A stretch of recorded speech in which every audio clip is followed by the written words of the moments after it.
And now welcome to this week's edition of Where Did the Road Go? And this week on Where Did the Road Go, we have as our guest Lyle Blackburn, who has been an author and musician. And Lyle, are you there? I'm here. Awesome. All right. And your book is entitled what? The Beast of Boggy Creek, the true story of the Fouke monster. Okay. And this how long has this book been out?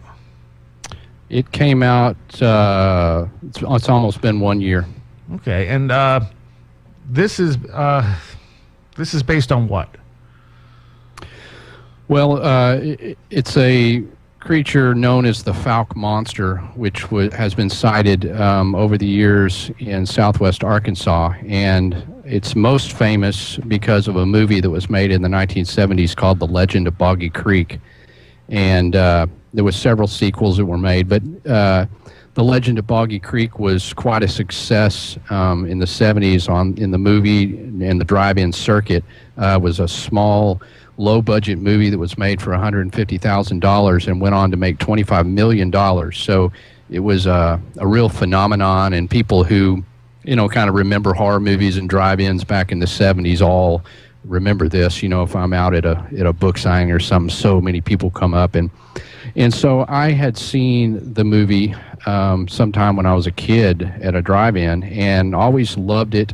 We can talk about this more. I live in Texas, only about 3 hours from where this is in Arkansas, so it was kind of in my own backyard, and being, somebody who was interested in Bigfoot creatures and things, it was very cool.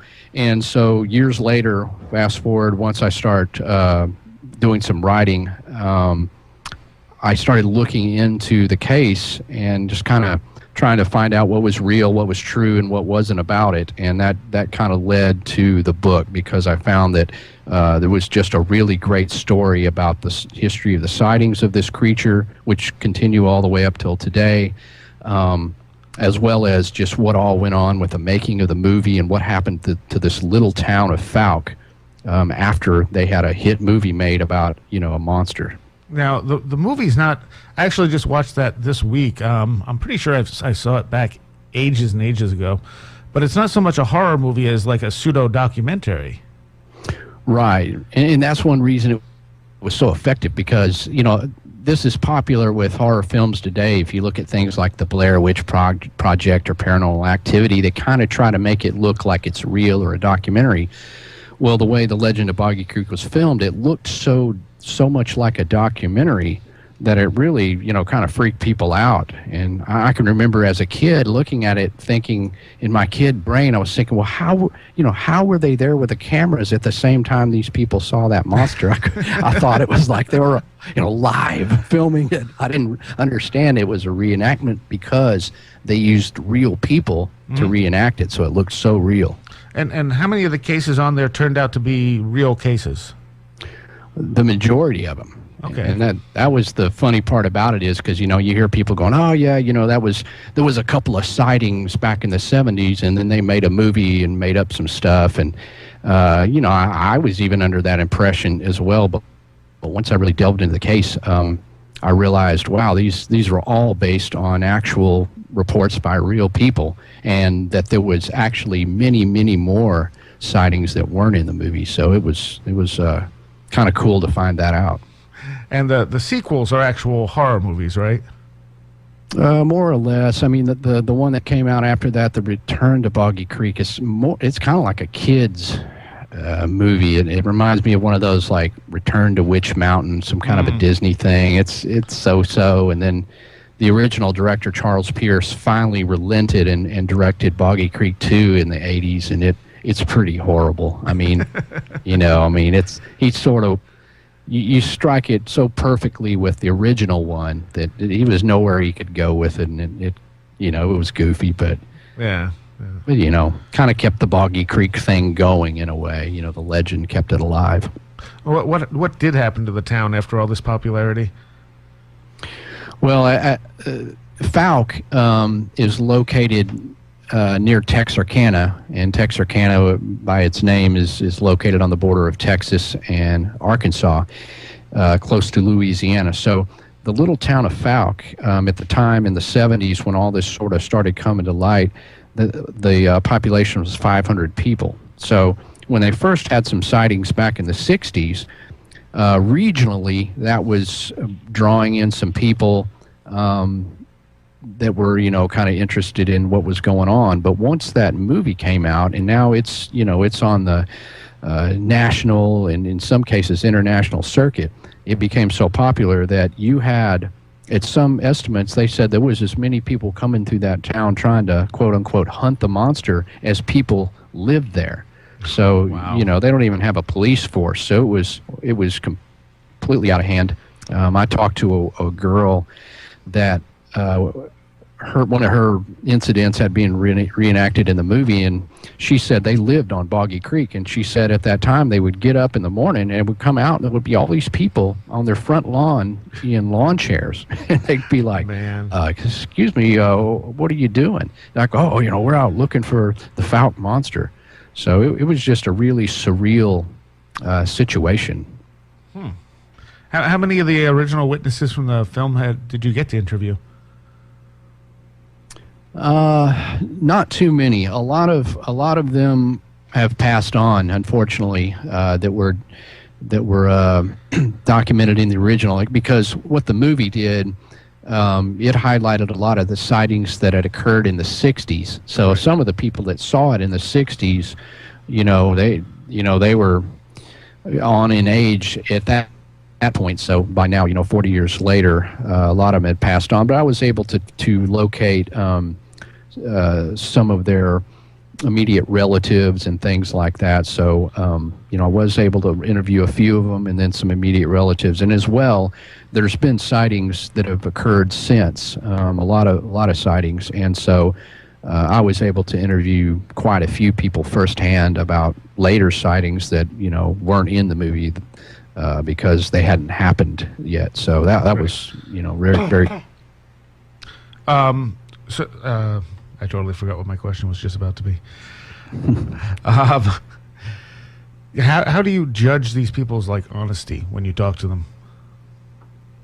Well, I've been kind of, researching Bigfoot sightings and talking to people for years now, and you just kind of get a sense of who is, exaggerating or who's telling you something that's not true. Of course, ultimately you don't know exactly, but you can pretty much tell the people that are making up wild stories versus those that, they're telling you something honestly and something they themselves can't explain.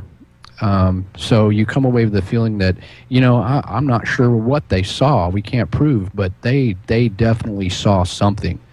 And, that makes it intriguing because, that they ultimately believe what they saw, and they're just like we are. They would like to know what it is, and, that they would hope to be able to prove something like that. But, at the end of the day, it's a true mystery. And how many people do you think you've talked to about this particular creature? Oh, I spent a year writing the book and going back and forth up to Fouke. And in the process, there was several people in the town that, had a great wide knowledge of it. So, there's a guy there that ran a little museum for Miller County.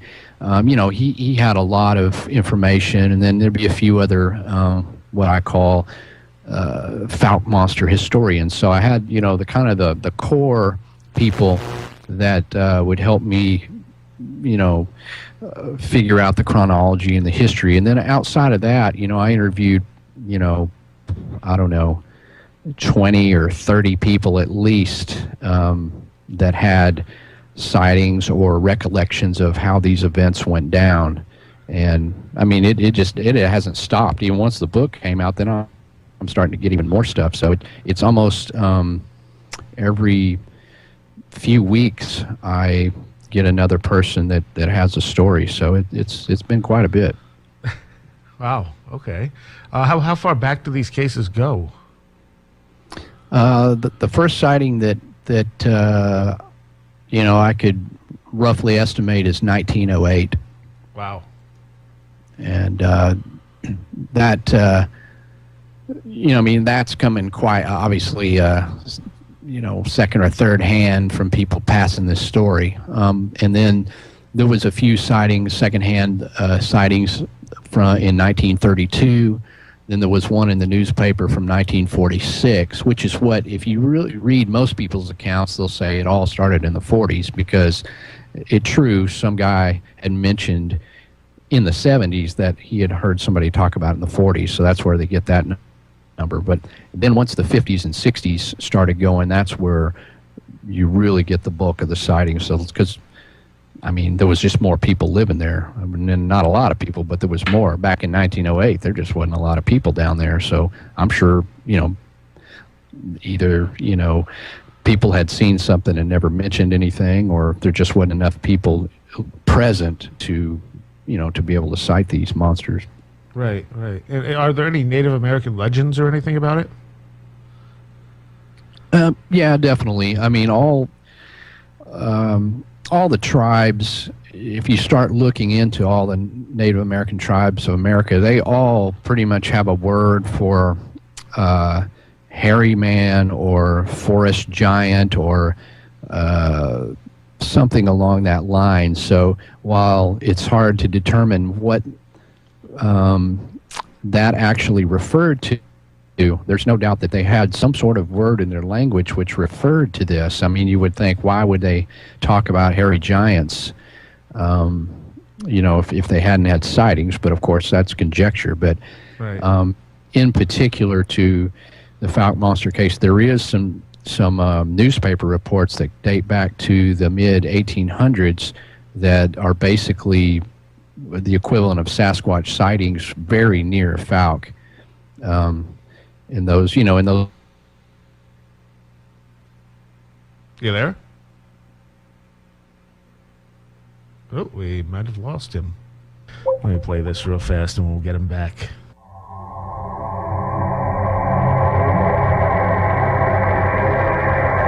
The opinions expressed by the host and guests on Where Did the Road Go are their own and do not represent those of WVBR or its management.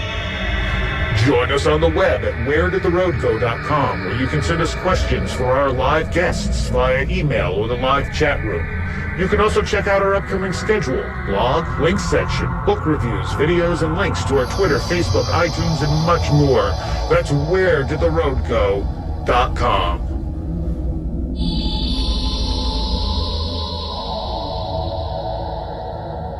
All right, well, it looks like we're having a little bit of a connection problem, so while we deal with that, Lyle is also in a band called Ghoultown, and we have a song here. We're going to hear from Ghoultown, and hopefully by the end of this we'll have him back on the line. And this is called Walking Through the... what is the name of it? It is Walking Through the Desert with a Crow. So, yes... Hopefully after this, we'll have Lyle back on the line. Here we go. You there, Lyle? I'm here. All right. Well, that was sudden.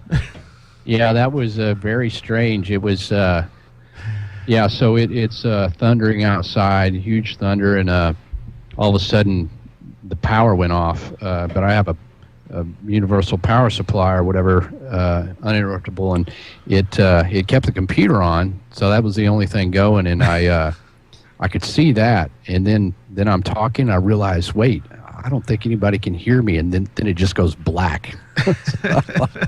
like, man, this is spooky. I'm scaring myself. Clearly it's the subject matter. Exactly. I think I said something really spooky, and then it just all went black. So I consider that a success. And we heard a song from your band Ghoultown there. Oh, there you go. See, I provide my own intermission music. And how long were you in the band? The band has been around since 1998, so quite a while. Yeah, for I don't know how many years that is. That's 14 or 15 or something. Nice. All right. Where were we? What was I talking about? It's crazy. We had talked about the Native Americans. We talked about some of the older cases. Oh, right. I just had mentioned that there were some newspaper accounts from the 1800s that were documented near the area in question, where they describe basically some cowboys seeing what they referred to as a wild man, and a hairy wild man, and we believe those to basically be Sasquatch sightings, even though they didn't use the word Sasquatch or Bigfoot, obviously. Right. Now, they didn't know that term. But how close are these to the like? What is the general description of these creatures? Basically similar to a Sasquatch. In this case, the average description says they're around 7 feet tall, covered in hair. The hair is, 3 to 4 inches long. A lot of times described as being somewhat, unkempt. They are described in color from being black to, dark brown, gray, in the range of those colors. Often associated with having a rank smell. And as far as the facial features, you don't always get that level of detail from every witness, but a lot of them have described the face as being ape-like, very dark skin. Sometimes they describe like baboon-like teeth, things like that. So rather spooky descriptions. But all in all, equivalent to what I would call a southern Sasquatch, possibly something between a Bigfoot and a skunk ape. But as we know, that there's Bigfoot sightings all over. So right. And why do you think there are these subtle differences in different areas? Well, logically, I would think that the environment would play a part in these. A lot of times, like the Fouke monster is not described as being so large and bulky. I mean, obviously, it's big. It's bigger than a man. It does have some bulk, but if you compare those to sightings of some of the traditional sightings of Bigfoot in Northern California, Washington, and things like that, you get a description of a much larger animal. And that kind of makes sense, because if you're living in the Pacific Northwest in a cold environment in the mountains, you're going to need to bulk up some. But if you're in a swamp in southern Arkansas, you are going to be a little more lean, mean, and unkempt. So it seems to make sense. I don't know if it's reflective of the culture in which people cite it, or if it's the true nature of the creature. But the subtle differences, I would say, would be location. Yeah. Now, do you think these are definitely like physical creatures like any other animals we would find? I do. I pretty much subscribe to the Bigfoot theory that these are some sort of undocumented animal, more specifically some sort of a primate. I know that there are, reports that associate the Bigfoot with UFO sightings and other things, and ultimately I can't attest to anything absolute, but in this case of the Fouke monster, or in most of the cases I've researched in Texas and anywhere I've gone, I've never had anybody come up with a story that said they saw a UFO in the proximity, or that they saw the creature, do anything metaphysical. Ever reports with them having glowing red eyes or anything like that? Occasionally there has been reports that the eyes were, bioluminescence in some nature, but there's not been any, in the case of the Fouke monster, any that seemed to describe a creature that had unnaturally glowing eyes, or anything that would sort of raise a red flag or say that it could be paranormal.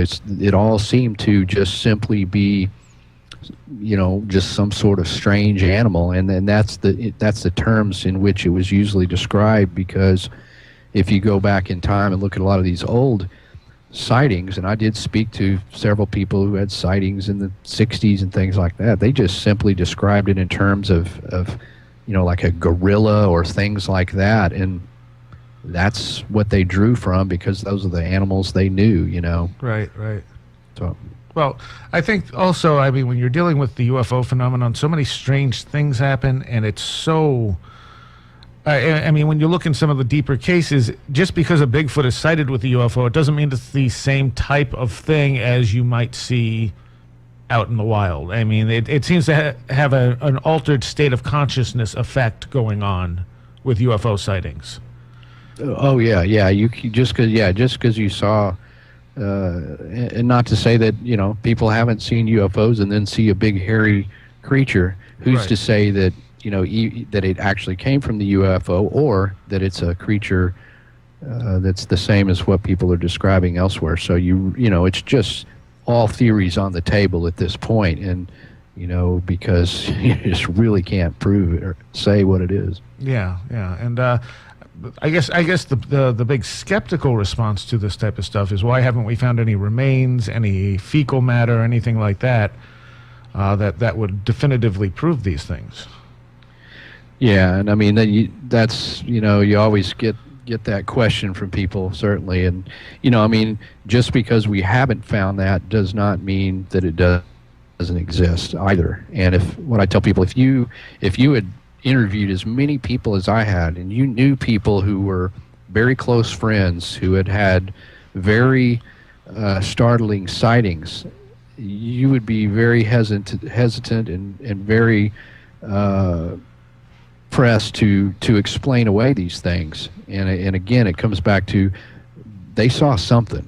Now we can't say what it is, but people definitely have seen something very strange, and you just cannot dismiss it out of hand just simply because, because that person or somebody else hasn't found some bones. Mm-hmm. It just doesn't disprove it. Right. What is the best physical evidence that we've found? In the case of the Fouke monster, there's been some footprints. A few times there's been footprints that were cast. That in that particular case, those sightings that are associated with that area, that's the best that I've come up with there. Now, of course, if you want to broaden that to Bigfoot in general, there's been thousands of footprints found. There's been hair samples. There's been fecal matter. There's been, there's even been a few things like a tooth was found out in California that still remains to be proven as to just what it is. It's too big to be a man, but it's a man-like tooth. And so there's not a lot of evidence, but there is evidence. And I think as technology becomes more affordable to what are ultimately amateur researchers, that we're able to test this stuff with more frequency, and hopefully one of these times it will turn up something definitive. Although if you don't really have a body to draw to compare things to, you don't have a known Sasquatch hair, you don't have a known print, you don't have a known DNA sequence, so at best you're still taking somewhat of a guess. Yeah. What are you familiar with the DNA research that's going on right now with the supposed Bigfoot hair? Yes. What are your thoughts on that? Well, I haven't read the paper. I know they offered it very recently online. You could pay to download it. And there's been talk about this for going on about a year. Everybody, just so much conjecture about it before anybody's ever read it. And everybody's it just seems to be this polarization of people just blindly, believe it and say, oh, this is going to be the ultimate, and start, waving this in front of their skeptic friends, or they just automatically don't believe it or start trying to shoot holes in it. But it's just now really coming out to where enough people are starting to read this, and more qualified persons than myself. I believe there's an interview, and I literally was going to try to watch it this weekend, where Todd Disotell, which is a DNA specialist, I believe he's out of New York, but he's done a lot of things for Monster Quest in the past, and he's always willing to analyze any supposed Bigfoot DNA. I think he's read the paper or looked at the evidence, and he's got a comment on it, and he's very just factual, matter of fact about the whole thing. So I'm really interested to find out what he has to say, because ultimately all the amateur Bigfooters and cryptozoologists like myself or anybody else, it quickly gets, complicated when you start talking about DNA. Where did it come from? Who handled it? What procedures? What things like this. So, I'm interested to see what these actual experts say about the results that were published in this document. All right. Well, there's also kind of a occasional debate between whether these are animals or some offshoot of human beings, where they're more man than animal. Any thoughts on that? If I put my money on it, I'm going with something that's more of a animal.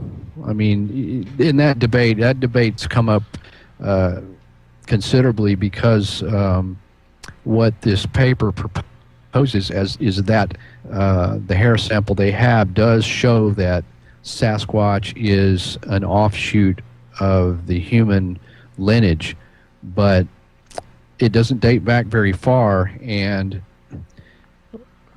it really seems implausible that a creature could diverge from humans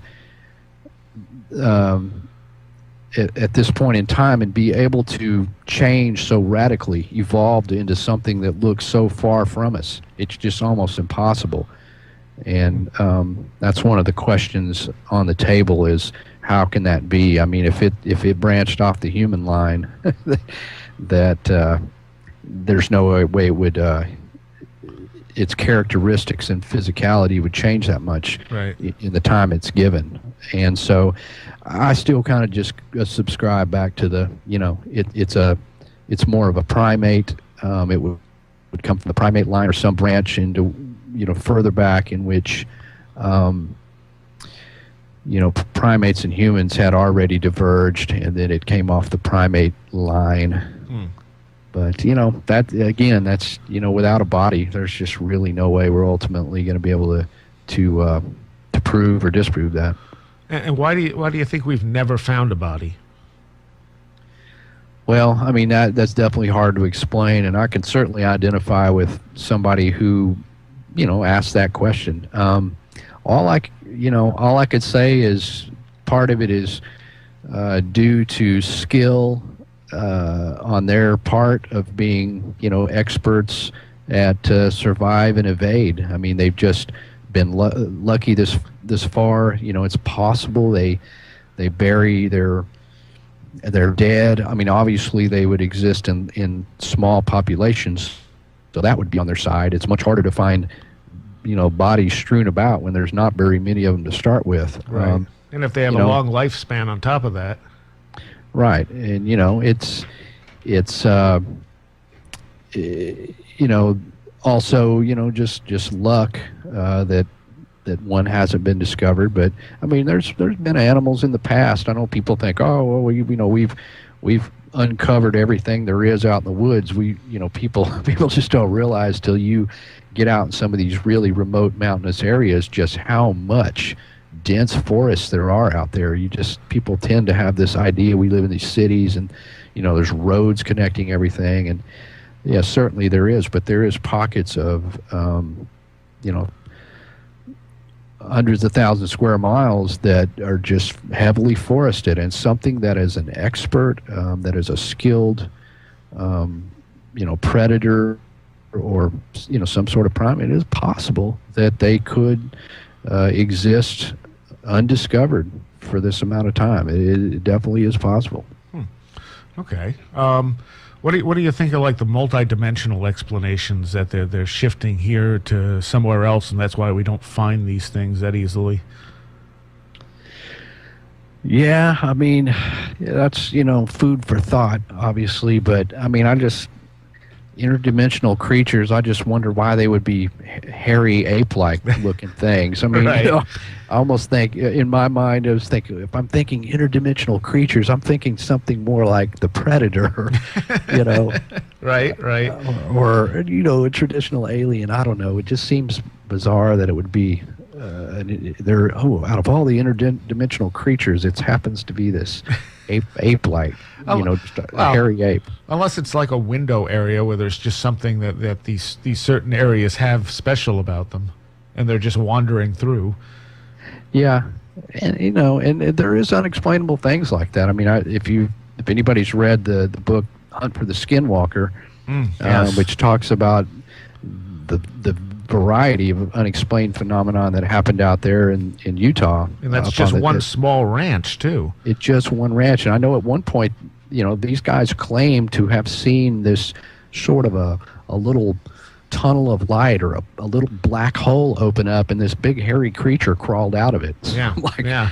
I mean, these guys were journalists and scientists. They weren't just wacky amateur dudes running in the woods. I mean, so I don't know how to explain that. I don't know what they saw, but I try to keep an open mind. But at the same time, I do, at least right now, just go in the woods with the idea that these are, just some sort of an animal until I, see something different.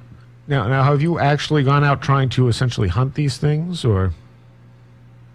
Yeah. I mean, I've been active in Bigfoot research for several years, and I've gone to a lot of remote areas, and I've researched in various states, from Texas, Louisiana, Georgia, South Carolina, Oklahoma, Arkansas, and in those times I do a lot of canoeing through swamps. That's kind of one of my favorite places to go. So I've been out many nights just hoping that maybe my lucky number will come up and I'll get a sighting or find some evidence. So I kind of split my time between what I call investigative journalism, in which I bring forward these really cool stories like I did in The Beast of Boggy Creek, mix that with just, my own personal pursuits and enjoyment of being in the woods, looking for them. How do you think you would react if you ever came face to face with one? I consider myself fairly fearless, and I don't think I would react in panic or fear. I mean, my father is a bow hunter, and ever since I could literally walk, I started hunting with him, and so I've been in the woods so much over my life, and familiar with that type environment. So that I've kind of built up in my mind that I wouldn't be afraid if I saw one, and I would be doing my best to get a picture or just get a clear view of it.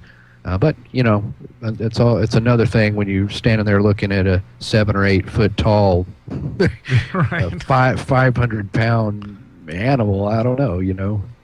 Well, I guess remains to be seen. What are some of the more interesting stories you've heard about this thing? Well, one of my favorite sightings, just that kind of really amazed me and sort of put everything in context as plausible. In the case of the Fouke monster, and I talk about this in my book, there had been quite a few sightings a little bit southwest of Fouke back in the 1960s, and in this place it was just a little community called Jonesville, and I mean the population was very thin. I mean, these people essentially lived on dirt roads in the woods, but several people had sightings, and quite credible sightings. Some of these people, a few of them are still alive, and they still swear by what they saw. And so okay, well, these are all locals, and they're all living there local, and they have these sightings. So, maybe it's mass hysteria. Let's look at all the scenarios. But there was a guy who sings in a band called Brave Combo, which is kind of a very popular band down here in the South. And I mean, they've won a few Grammys. They've even been parodied on The Simpsons. Wow. Well, when the founder, Carl Finch, back in about 1967, he was playing a battle of the bands in Shreveport, and he was driving back home in the middle of the night back to Texarkana, where he lived. And this would put you right down this Highway 71 through right past Jonesville, through Fouke, right where these sightings were happening. Now, at the time, he had never heard anything about these sightings. These were not in the papers at the time. Nobody but the locals knew of it.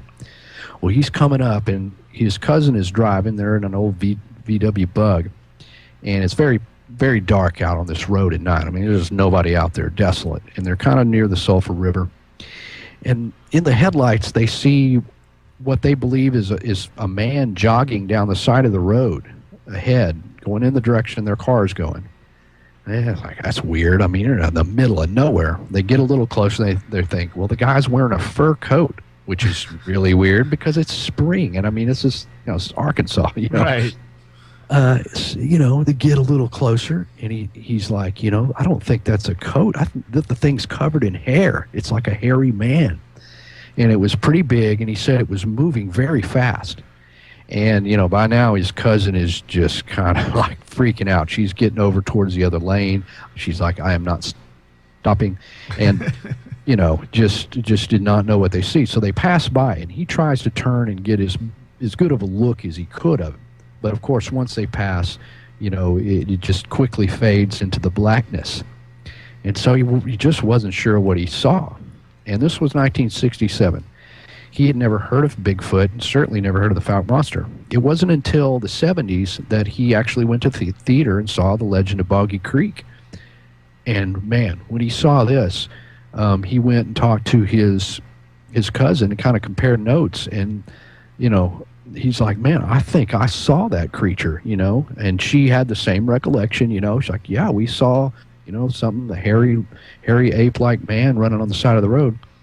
And so, the story came out, and I interviewed him and everything, but man, it was really weird because this guy was just a total independent witness, and he sort of corroborated what all those locals had been saying. And I said, Carl, do you realize in 1967 was right in the thick of when all these sightings were being reported, right in the same area you're telling me you saw it? He's like, no, I didn't realize that. I said, man, what that says to me is, I mean, I can't explain that. I think you saw, something legitimate, and, it really raises an eyebrow. Yeah. That's an interesting story.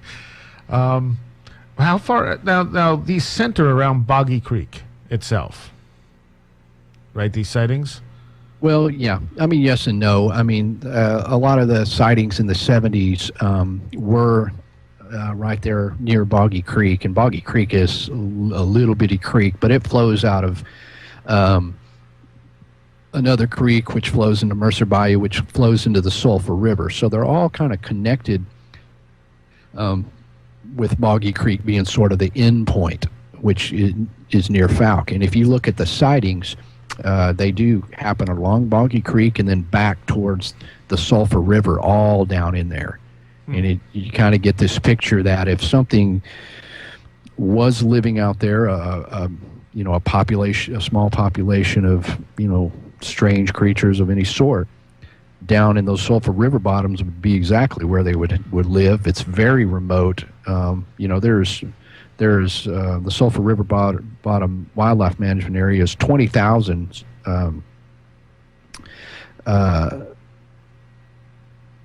miles of 20,000 acres of remote bottomlands, and it's uninhabitable. It's very swampy. There's been some development down there, but people just can't really live there very well. So when you start looking at the sightings, they sort of, come up out of those river bottoms, and occasionally it's seen closer to Fouke.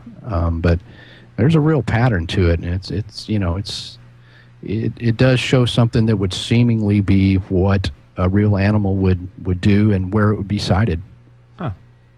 All right, so it's a pretty decent-sized area, too. Yeah, it's right there, where a lot of people, that, okay, I mean, and I think this would be popular. I mean, you live in New York, you probably get this same kind of thing. Everybody thinks New York is one giant city. Yeah, I mean, right. no, man, there is so much forestry up there. People just get this sort of mental image, and the same way with like Texas. It's like, oh man, it's just cattle ranches and cowboys. But East Texas,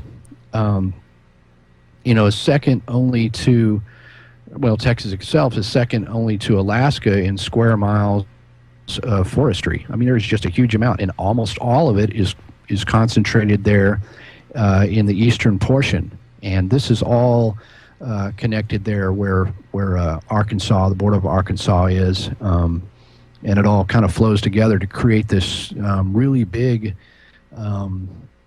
span of forestry where something could live. There's a lot of waterways. The Sulphur River flows into the Red River, which flows eventually down to the Mississippi. So there's plenty of water, plenty of waterways, and a lot of forestry. Even though, we're near Texas, and here's Arkansas, but definitely it's a prime area.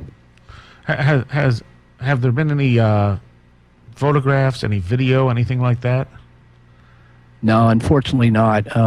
In this case, the closest I got, somebody said, man, I know a guy who had something really strange on his game camera, and he ended up, the photo got erased. I don't know if he erased it or he accidentally erased it. I mean, the guy did say it was kind of freaking the guy out. So, yeah.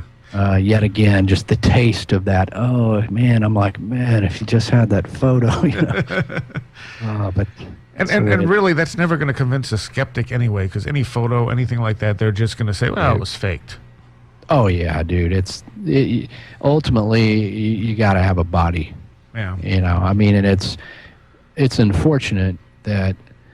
I mean, in Bigfoot itself, there's a lot of a debate against pro-kill and no-kill and all that, but, which, great, but ultimately, if we don't have a body, you can't believe these videos, you can't believe the photos, no matter how good they are. I mean, I've seen some really good photos that are supposed to be, Bigfoot, right. Man, with what you can do with Photoshop and what you can do with costumes and everything else, there is no way anybody, especially the scientific community, is going to accept it with anything short of a body. And then that's kind of the pro and con of our technology nowadays. I mean, it's easier to capture something, but it's so much easier to fake something as well.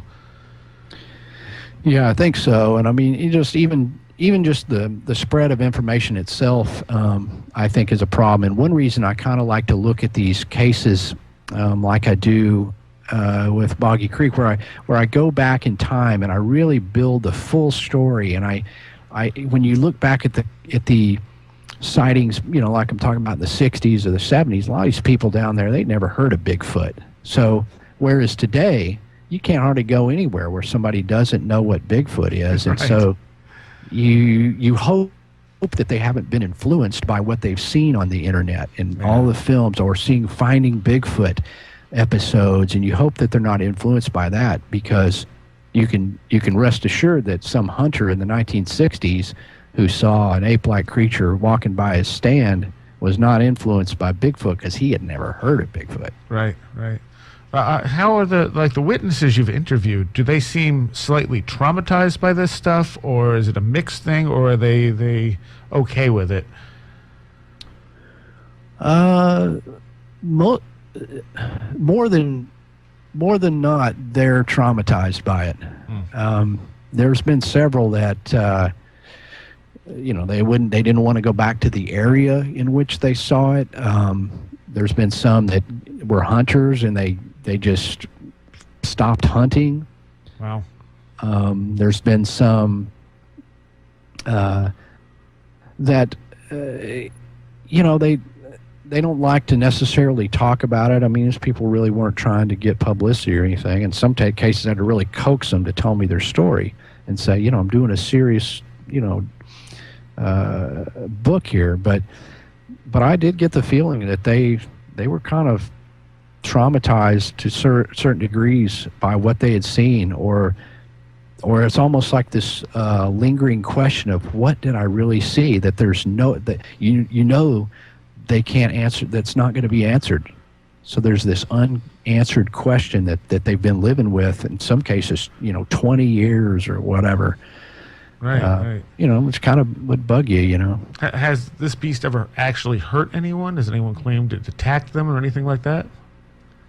There's been a few cases, and the Fouke monster has always had a reputation, and like in the Legend of Boggy Creek, they kind of portray it to be dangerous. It's going to up and kill somebody, right. And that all kind of came from what is considered sort of the pinnacle sighting, or the most famous sighting, which happened in 1971. And in fact, this is how the story ultimately got out, because what happened was a family by the name of Ford moved into town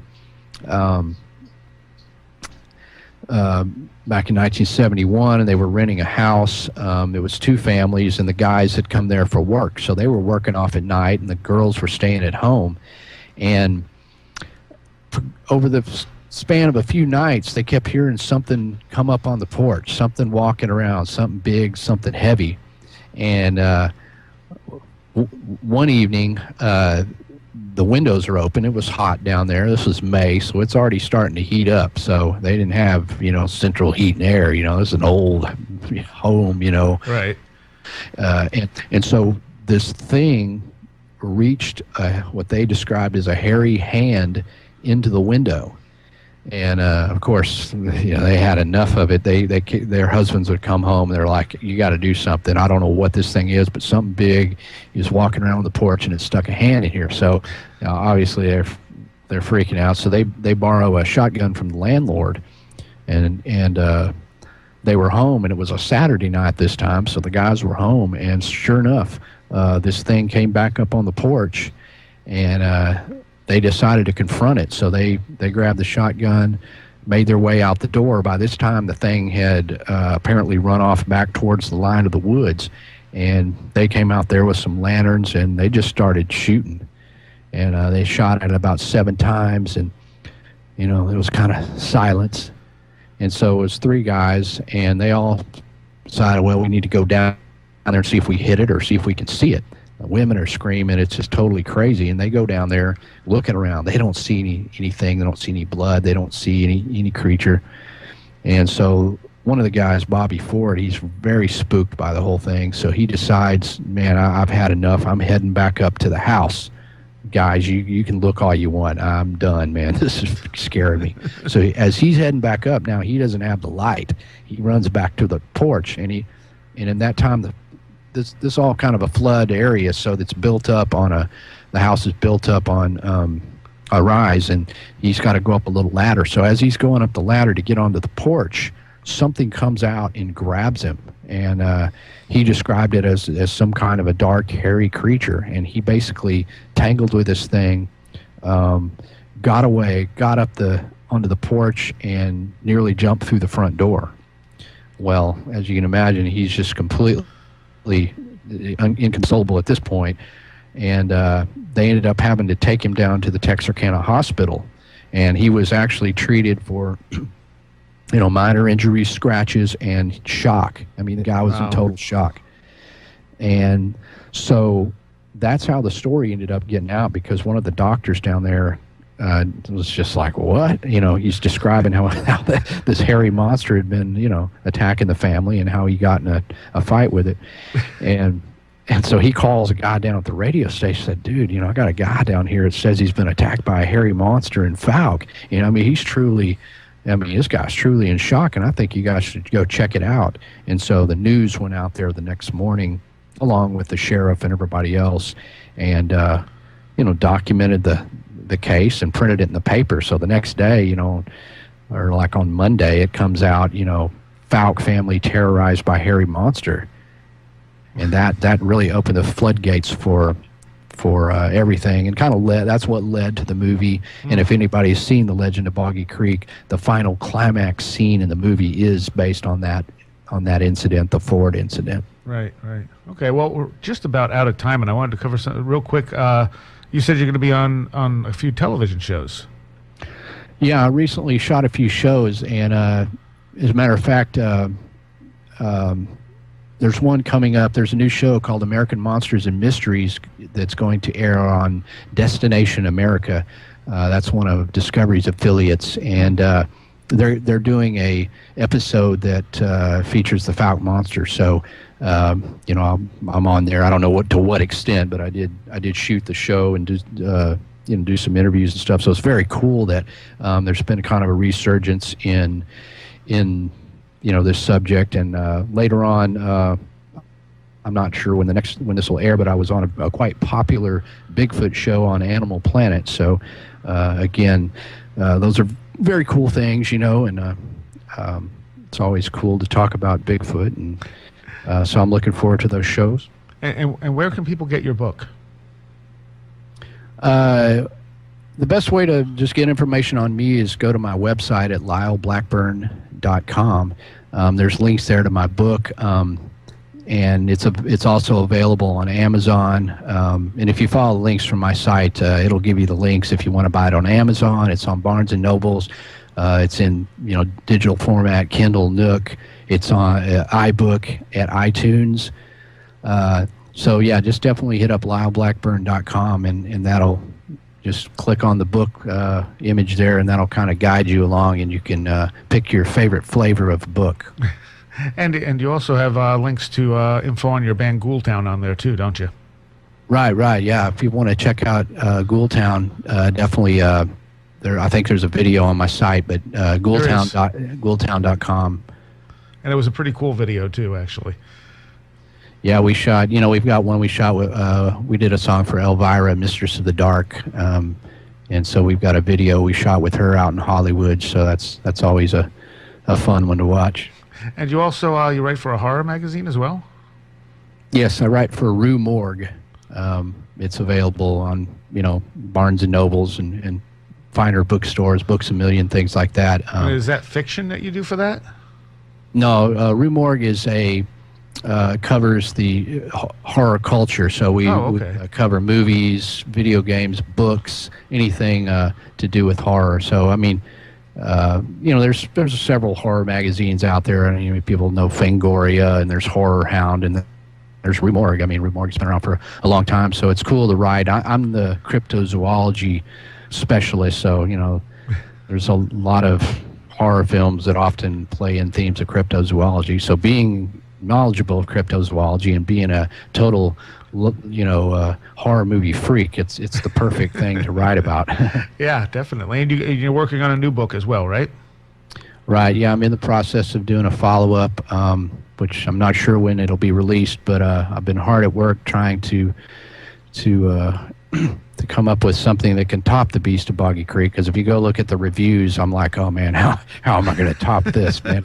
It's been so well received. I'm like, man, I really gotta outdo myself. Had no expectations when I was writing the first one, so I'm just writing it. But now I've got all the pressure's on now. And you said you actually ended up kind of ending the band because of this work, haven't you?